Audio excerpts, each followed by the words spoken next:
संस्कारधानी जबलपुर में एक ऐसी घटना हुई है जिसने प्रशासनिक तंत्र, प्रशासनिक कार्यशैली को सवालों के घेरे में ला दिया है। और ये मुद्दा है जबलपुर के शहपुरा में स्थित एथेनॉल फैक्ट्री से जुड़ा हुआ। दरअसल इस एथेनॉल फैक्ट्री में पहले चावल आने और वहाँ से चावल से एथेनॉल बनाने की बजाय उस चावल को बाज़ार में बेच दिए जाने, काला बाजारी कर दिए जाने का आरोप लगा। इस आरोप को लेकर खासा हंगामा भी हुआ। एक ट्रक भी पकड़ा गया जो पहले बताया गया कि दाहोद से भोपाल जा रहा था, लेकिन जब उस ट्रक को पकड़ा गया तो उससे चावल का स्टॉक तो मिला ही सही, और ड्राइवर ने ऐसा कहा कि वो उस चावल को भोपाल नहीं राय से लेकर जा रहा है।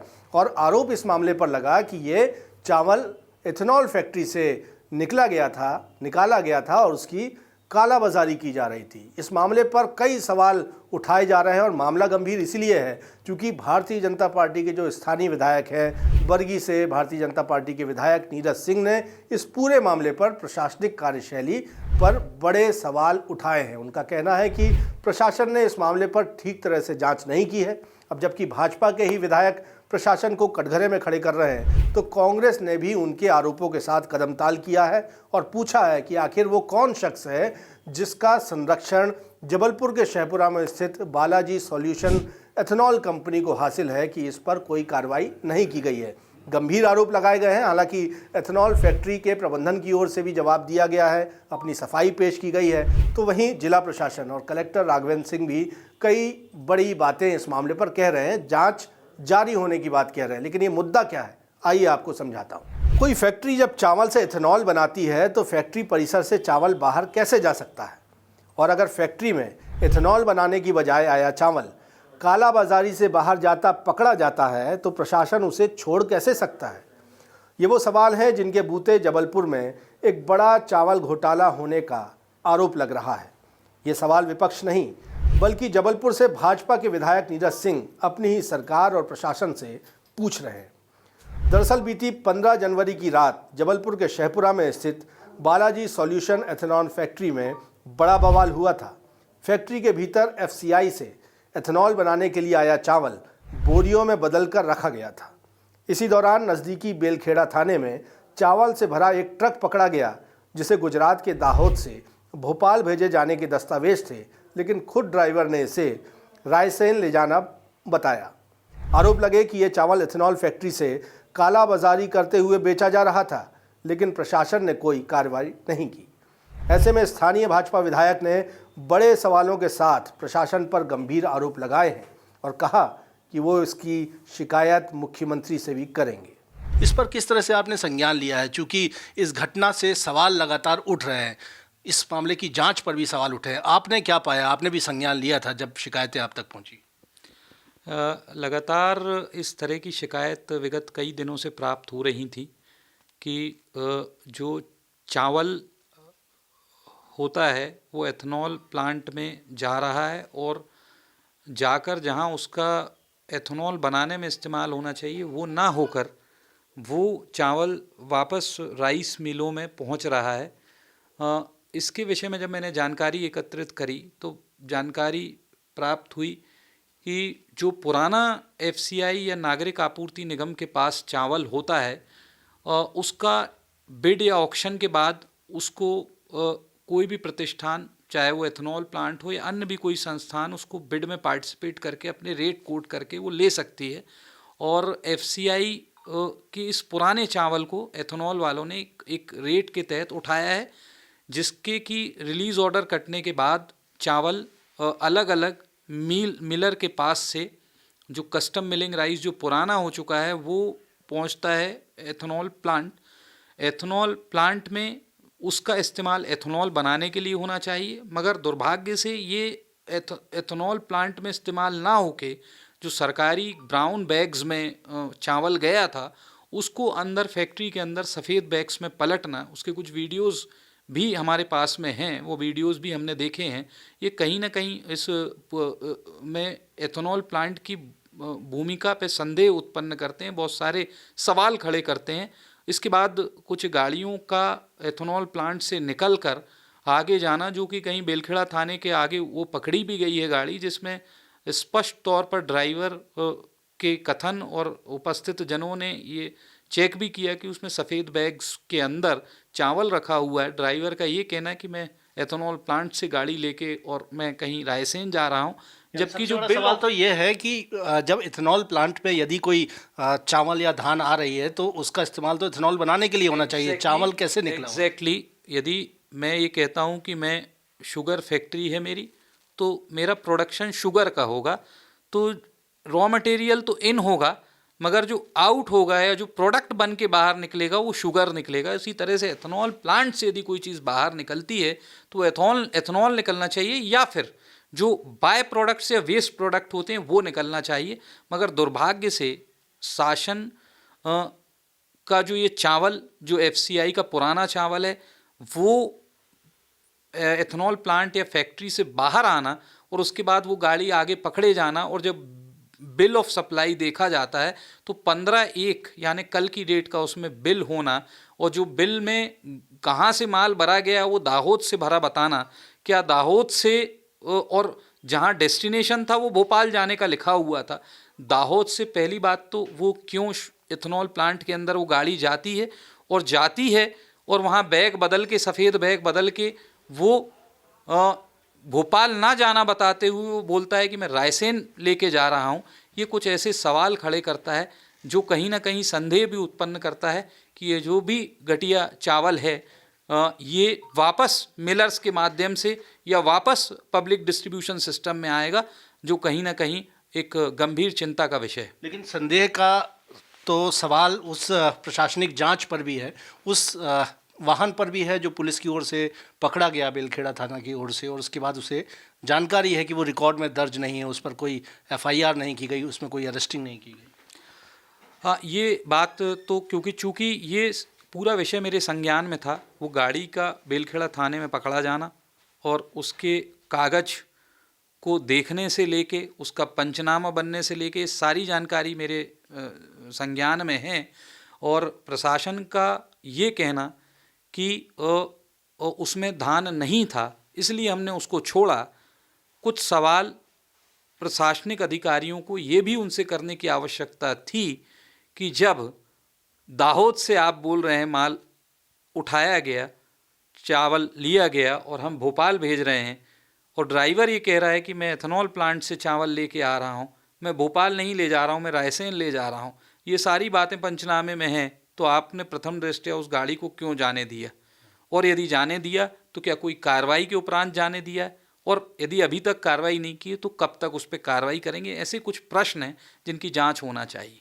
और एक इशारा करता है कि सिस्टम बहुत दिनों से चल रहा था, जो मेरी जानकारी कहती है वो यहाँ के अन्य मिलों में भी वो घूम के, हमारे शेखपुरा की भी मिल हो सकती है, जबलपुर ज़िले की भी कुछ मिल हो सकती हैं, और ये मुझे लगता है FCI में जाके बात करने की, जांच की आवश्यकता है कि FCI में कब से रिलीज़ ऑर्डर कट रहे हैं, कब से वहाँ से चावल अलग अलग मिल से उठ के एथेनॉल प्लांट में जा रहा है, और एथेनॉल प्लांट ने उसका क्या उपयोग किया, क्या उन्होंने वाकई में उस चावल से एथेनॉल बनाया, या वो चावल बाहर गया, वापस मिलर के पास पहुंचा, या मार्केट में गया। ये इन बातों की जांच होना बहुत आवश्यक है। बेशक बहुत संवेदनशील ये विषय है, और यदि इसकी जांच होगी तो जाहिर सी बात है एक बड़ा स्कैम जो है वो खुल सकता है। मुख्यमंत्री जी के संज्ञान में ये बात लाएंगे? मैं मुख्यमंत्री जी से संभवतः बात करूंगा, क्योंकि विषय बात हमारी सरकार की मंशा तो ये है कि जो PDS सिस्टम में अनाज मिले वो बड़ा साफ़ सुथरा अनाज मिलना चाहिए, मगर सिस्टम बड़ा होता है और इसमें जो लोग भी इस तरह के काम करते हैं, यदि उनकी गलती या उनका दोष सामने आता है तो उन पे मामला भी बनना चाहिए, उन पे कार्रवाई भी होना चाहिए। कुछ लोगों की वजह से यदि सरकार कटघरे में खड़ी होती तो ये सही बात नहीं है। सरकार की कभी मंशा नहीं होती, सरकार में जो लोग बैठते हैं वो चाहते हैं कि हमारे लोगों को अच्छा साफ़ सुथरा अनाज मिले, मगर कुछ लोगों की गलतियों की वजह से सरकार भी कहीं ना कहीं कटघरे में खड़ी होती। कुछ, मैं उसमें बार बार कहता हूँ, इस पूरे प्रकरण में भी देखने में ये आया है कि कहीं कुछ 1-2 लोगों की भूमिका संदिग्ध हो सकती है। कल से जब से मामला संज्ञान में आया है तो ये भी जांच का विषय है कि इसमें क्यों इतनी हीला हवाली की जा रही, क्यों हम इस पे कार्रवाई नहीं कर रहे। हालांकि जब मैंने जिला कलेक्टर को ये पूरा विषय बताया तो उन्होंने एक जांच दल भी बनाया हुआ है, और मुझे बता के भी बनाया हुआ जांच दल बन गया। वो जांच करेंगे इन बिंदुओं की जो मैंने उनके समक्ष सवाल खड़े किए, उसकी जांच करने के लिए जांच दल शायद रवाना भी हो गया और संभवतः उस लाइन पे जांच भी आगे चल रही है। इधर प्रशासन की मंशा और भूमिका पर सवाल उठा रहे भाजपा विधायक के इन बयानों को कांग्रेस ने हाथों हाथ लिया है। कांग्रेस प्रवक्ता और पूर्व विधायक विनय सक्सेना ने कहा कि ये एथेनॉल बनाने के लिए मिले चावल को पीडीएस के अनाज से रिप्लेस करने का बड़ा घोटाला है, जिसमें कार्रवाई करने में प्रशासन के हाथ कांप रहे हैं। जबलपुर के शेखपुरा में जो इथेनॉल प्लांट है वहाँ पर बड़ी गड़बड़ियाँ मिली। वहाँ से बाहर निकलना चाहिए इथेनॉल, लेकिन चावल निकल रहा था, पकड़ा भी गया, लेकिन वो गाड़ी छोड़ दी गई। स्थिति ये है कि कांग्रेस भाजपा के जो स्थानीय विधायक हैं उन्होंने भी शिकायत की, लेकिन कोई कार्रवाई हुई नहीं। वो कह रहे हैं कि प्रशासन ने कार्रवाई की नहीं। भाजपा के ही विधायक सरकार को आईना दिखा रहे हैं। क्या कहेंगे आप? देखिए, जब माननीय मुख्यमंत्री जी, माननीय प्रदेश अध्यक्ष हेमंत खंडेलवाल जी, जब उनके स्तर से और दिल्ली स्तर से घोटाले में सीधे सीधे संरक्षण हो, तभी इतनी खुलेआम गुंडागर्दी हो सकती है कि क्षेत्र के माननीय विधायक जो हैं वो गाड़ी पकड़वाएं एसडीएम को ले जाके, थोड़ी देर बाद एसडीएम डर के मारे भाग जाए, थोड़ी देर बाद टीआई गायब हो जाए, थोड़ी देर बाद गाड़ी गायब हो जाए और विधायक जी के लोगों को बंद कर दिया जाए फैक्ट्री के अंदर, और मालिक साहब कहे कि अगर तुमने ज़्यादा अपनी विधायकी दिखाई तो थोड़ी देर के अंदर तुमको भोपाल से फ़ोन आ जाएंगे माननीयों के। अब ये माननीय कौन हो सकते हैं? तो मेरे पास जानकारी है, पुलिस के कुछ अधिकारियों ने बताया कि वो तो साफ साफ कह रहा था कि मैं माननीय मोहन यादव जी और माननीय हेमंत खंडेलवाल जी से विधायक को ही फ़ोन कराने वाला हूँ। किसी की हिम्मत नहीं पूरे मध्य प्रदेश में मेरे ट्रक रोक पाएँ। जबलपुर के कलेक्टर महोदय और जबलपुर के एसपी महोदय, मैं आपसे पूछना चाहता हूँ, चावल का एक घोटाला नहीं है। सड़े चावल के नाम पे 1 रुपये 50 पैसे किलो से चावल बिक जाता है, और उसके आड़ में एफसीआई और अन्य शासकीय कृषि उपज मंडी के लोग उसमें अच्छा चावल निकाल देते हैं बाहर। फिर वही चावल वहाँ छटनी होके बाहर चला जाता है और कुछ जबलपुर की राशन दुकानों में आ जाता है, और राशन दुकानों का उससे बेहतर चावल बदल के फिर दूसरे प्रदेश में चला जाता है। उसमें अदर स्टेट की भी एक पर्ची है जो शामिल है, ये दिखाती है कि प्रदेश से बाहर भी चावल जा रहा है। ये एक इतना बड़ा घोटाला है कि माननीय मोहन यादव जी प्रदेश और देश के माननीय प्रधानमंत्री जी जो कहते हैं ना मैं खाऊंगा और ना खाने दूंगा, तो मैं ये पूछना चाहता हूं कि ना खाओ ना खाने देने वाली बात पे ये जबलपुर का जो घोटाला खाद्यान्न का चल रहा है, बरसों से चल रहा है, इस पे कब सख्ती करके दिखाएंगे? कब इसी ट्रक को माध्यम बना के इसके पीछे का पर्दाफाश करेंगे? ये हम सब लोग कांग्रेस के लोग इस बारे में मांग करते हैं। वहीं बालाजी सॉल्यूशन एथेनॉल कंपनी अपने बचाव में सफाई दे रही है।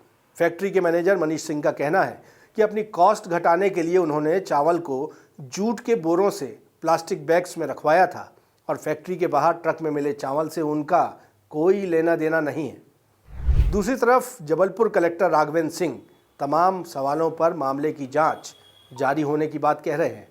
क्या है कि जो भी चावल यहाँ पर आया, उस चावल में क्या होता है कि हमारे पास इस समय मक्के का रेट भी थोड़ा सा कम है, इस कारण से कई गाड़ियाँ मक्के की भी लगी रहती हैं और चावल की भी गाड़ियाँ लगी रहती। तो हमने निकाला तो कुछ माल हमने 300-500 टन हमने उसमें डाला, साइलो में डाला, मशीन पे डाला आगे काम करने के लिए। बाकी का माल चूंकि गाड़ियों में हल्टिंग चार्ज लगने लगते हैं, तो मैंने बाहर में स्टोर कर लिया कि भैया, और दूसरा ओस की बूंदें ठंडी के कारण गिरती हैं तो मॉइस्चर पकड़ लेता है ये अपना जूट वाली बोरियां, और जूट के समय बोरियों के रेट भी अच्छे हैं, तो मैंने इसको पीपी बैग में चेंज करा लिया। पीपी बैग 3-4 रुपए, 4 रुपए, 5 रुपए में आते हैं, और जूट की बोरियां लगभग 20-22 रुपए में बिकती है। तो अगेन हमको इस काम में 15 से 16 रुपए का मार्जिन क्रिएट हो जाता है। तो उसको हमने पीपी बैग में हमने स्टोर करके रख लिया कि इसको धीरे धीरे करके अपने प्रोसेस में सही तरीके से लेते रहेंगे। और जो जिसके लिए जो हमारे पास इंस्पेक्टर है थर्ड पार्टी एजेंसी का, वो इसको हर बार वेरीफाई करता, उससे जो इथेनॉल बनता उसी को वो लिखता है कि एफसीआई राइस से बना हुआ इथेनॉल। तो पहली बात तो ये एकदम पूरी तरीके से गलत है कि हम कुछ भी एथेनॉल और डीडीजीएस पशु आहार के अलावा हम कुछ भी बिक्री नहीं कर सकते और ना ही करते हैं। दरअसल उसके बारे में मैं कुछ कहना ही नहीं चाहूँगा, क्योंकि देखिए हम विक्रय का कोई कार्य नहीं करते और ना ही मेरे पास ट्रांसपोर्ट की कोई सुविधा है या व्यवस्था है। लेकिन मैं इसमें एक अपना पर्सनल ओपिनियन देना चाहूँगा कि देखिए, चावल एफसीआई का जो है वो मिलर्स या मिलिंग के थ्रू ही आता है।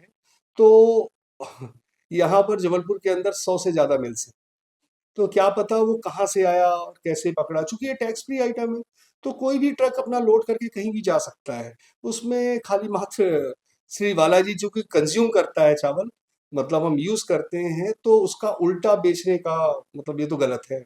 मतलब उससे हमारा कोई लिंक नहीं बैठता, मुझे तो नहीं लगता कि ऐसा कोई लिंक। नहीं, चावल टेक्निकली बाहर नहीं जाना चाहिए, तो इसी बिंदु पे हम लोग वो देख रहे हैं कि चावल अगर बाहर जो आप लोगों का है अलग अलग जगहों से आ रहा है कि चावल बाहर जा रही है, तो चावल बाहर नहीं जाना चाहिए। चावल प्योर इस आधार पे है कि उनका कंजम्पशन इनसाइड फैक्ट्री होना चाहिए, वहाँ से फिर जो है आपका इथेनॉल जाना चाहिए।